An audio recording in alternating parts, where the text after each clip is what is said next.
Naghain ng petisyon si Raymart Santiago para makuha ang kustodiya sa dalawang anak nila ng asawang si Claudine Barreto. At dahil sa gag order ng korte, tipid sa pagsasalita ang dalawa, kaugnay sa hiling na temporary protection order ni Claudine. Ang Star Bites sa ni Nelson Canlas.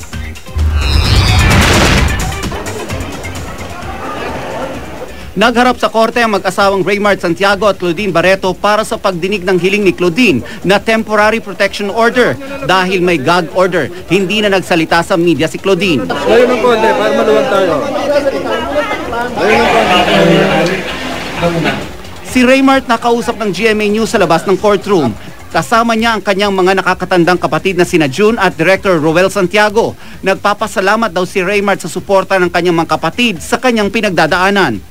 Ayon sa mga abogado ni Raymart, naghain sila ng petisyon para makuha ang kustodiya ng dalawang anak nila ni Claudine na sina Sabina at Santino. Sabi ni Raymart, ipaglalaban daw niya ang kustodiya ng kanyang dalawang anak at ginagawa lang daw niya ito dahil sa pagmamahal niya sa kanila.